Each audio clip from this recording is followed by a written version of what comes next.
Praise the Lord. ஆண்டவருக்கு மகிமை. காலையில் உங்களை சந்திப்பது ரொம்ப சந்தோஷம். இயேசுவின் நாமத்தில் உங்களை நான் வாழ்த்துகிறேன்.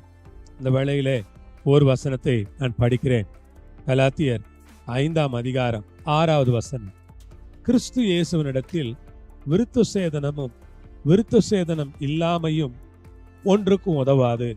அன்பினால் கிரியை செய்கிற விசுவாசமே உதவும். ஆண்டவருக்கு ஸ்தோத்திரம். கிறிஸ்து இயேசுவினிடத்தில் விருத்த சேதனமும் விருத்த சேதனம் இல்லாமையும் ஒன்றுக்கும் உதவாது. அன்பினால் கிரியை செய்கிற விசுவாசமே உதவும். கர்த்தருக்கு ஸ்தோத்திரம். கிறிஸ்து இயேசுவினிடத்தில் விருத்த சேதனமும் விருத்த சேதனம் இல்லாமையும் ஒன்றுக்கும் உதவாது. பழைய ஏற்பாட்டில் விருத்த சேதனம் இல்லைன்னா அவன் யூதனே கிடையாது. விருத்த சேதனம் பண்ணலன்னா அவன் இஸ்ரவேலனே கிடையாது. விருத்த சேதனம் பண்ணலன்னா அவன் ஆபிரகாமின் சந்ததியே கிடையாது. அவன் விருத்த சேதனம் பண்ணலன்னா அவனுக்கு தேவனுடைய உடன்படிக்கையில பங்கே கிடையாது.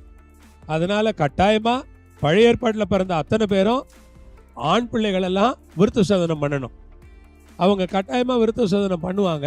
அப்பதான் அவங்க தேவனுடைய பிள்ளைகளா மாறுவாங்க. ஆனா புதிய ஏற்பாட்டுக்கு வரும்போது விருத்த சேதனமும் விருத்த சேதனம் இல்லாமையும் ஒன்றும் இல்லை. அதனுடைய அர்த்தம் என்னன்னா, விருத்த சேதனம் பண்ணவங்களும் விருத்த சேதனம் பண்ணாதவங்களுக்கும் எந்த வித்தியாசமும் இல்லை. ஆமென். விருத்த சேதனம் பண்ணவங்களுக்கும் விருத்த சேதனம் பண்ணாதவங்களுக்கும் எந்த விதமான வித்தியாசங்களும் இல்லை. கர்த்தருக்கு மகிமை உண்டாவதாக. விருத்த சேதனம் பண்ணாதவங்க அவங்க இயேசுவை ஏற்றுக்கொண்டாங்கன்னா அவங்க ஆபிரகாமின் சந்ததியா? ஆமா. விருத்த சேதனம் பண்ணாதவங்க இயேசுவை ரட்சகரா தொழுது கொண்டாங்கன்னா ஆபிரகாமின் சந்ததியா? ஆம், அவர்கள் ஆபிரகாமின் சந்ததி. விருத்த சேதனம் பண்ணாதவங்க இயேசு ஏற்றுக்கொண்டாங்கன்னா ஆபிரகாமின் சந்ததியா? ஆம், அவர்கள் ஆபிரகாமின் சந்ததியே. ஆண்டவருக்கு ஸ்தோத்திரம். அதனால ரெண்டுமே வித்தியாசம் இல்லாம போயிருச்சு. இத பழைய ஏற்பாட்டில் அதுதான் ரொம்ப பெருசா பேசுனாங்க. ஆனா புதிய ஏற்பாட்டுக்கு வந்த பிறகு ஆண்டவர் விருத்த சேதனத்தை முக்கியப்படுத்தல. இருதயத்துல விருத்த சேதனம் இருந்தா போதும், ரட்சிக்கப்பட்டிருந்தா போதும், இயேசுவை விசுவாசித்தா போதும், இயேசுவை ஏற்றுக்கொண்டா போதும், அவரை ஆவியோட உண்மையோட தொழுது கொண்டா போதும், அவருக்காக சாட்சியா வாழ்ந்தா போதும், அவர் நாமத்தை அறிக்கையிட்டு ரட்சிக்கப்பட்டு ஞான ஸ்நானம் பெற்று ஆவியின் அபிஷேகத்தை பெற்று வாழ்ந்தா போதும்னு ஆண்டவர் ஒரு புதிய பிரமாணத்தை கொடுத்தார்.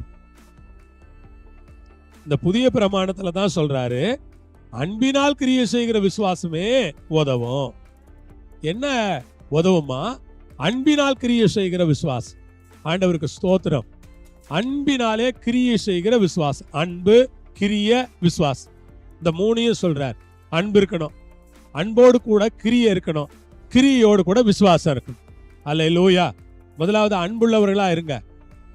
தேவன் மேல அன்பா இருங்க, அயலகத்தார் மேல அன்பா இருங்க, குடும்பத்தார் மேல அன்பா இருங்க. அன்போடு கூட அன்பின் கிரியைகளை நடப்பீங்க. அன்பின் கிரியை. ஒருத்தட்ட அன்பா இருக்கிறீங்க, என்ன கிரியை செய்வீங்க? அவர்களுக்கு கொடுப்பீங்க, அவர்களை விசாரிப்பீங்க, அவர்களோட பேசுவீங்க. ஏன்னா நீங்க அவங்கள்ட்ட அன்பா இருக்கிறீங்க. அதுதான் அன்பின் கிரியை. அன்பினால் கிரியை செய்கிற இப்ப கிரியையோட விசுவாசம் சேரணும். விசுவாசம் கிரியை செஞ்சா மட்டும் போதாது, விசுவாசத்தின் கிரியைகளா இருக்கணும். அது அன்பின் கிரியைகளாகவும் இருக்கணும், விசுவாசத்தின் கிரியைகளாகவும் இருக்கணும். விசுவாசத்தோட ஆண்டவருக்கு என்று கிரியை செய்கிற மக்களாய் நீங்கள் இருக்க உங்களை உற்சாகப்படுத்துகிறேன். விசுவாசத்திலே கிரியை செய்யுங்கள். விசுவாச கிரியைகள், விசுவாசமுள்ள வாழ்க்கை, விசுவாசமாக பேசுவது, விசுவாசமாக நடப்பது, விசுவாசமாக இருப்பது, விசுவாசத்தினாலே மேற்கொள்வது, விசுவாசம் எல்லாவற்றுக்கும் போதுமானது என்று சொல்வது, விசுவாசத்தை புரிந்து கொள்வது, இதுவே உதவும். அன்பு, கிரிய, விசுவாசம், இதுதான் நமக்கு உதவுமே தவிர விருத்த சேதனம் உதவாது. அதனால அவர் சொல்றாரு, ஒன்றுக்கும் உதவாது. அந்த விருத்த சேதனம் ஒண்ணுக்கும் உதவாது. ஆனா அன்பு, கிரிய, விசுவாசம் இது உதவும் உங்களுக்கு என்று சொல்லுகிறார். கர்த்தர் தாமே உங்கள் யாவரையும் ஆசீர்வதிப்பாராக. நீங்கள் இதை புரிந்து கொண்டீர்களா? ஜெபம் பண்ணுவோமா? பிதாவே, இந்த அருமையான வேலைக்காய் ஸ்தோத்திரம். பிள்ளைகளை ஆசீர்வதிங்க, பலப்படுத்துங்க, உதவி செய்யுங்க, இரத்தத்துல மறைத்து கொள்ளுங்க, கிருபை உள்ளவராக இருந்து தயவா வழி நடத்துங்க. ஆமென், ஆமென். ஹல்லேலூயா. ஆண்டவருக்கு ஸ்தோத்திரம். ஆமென்.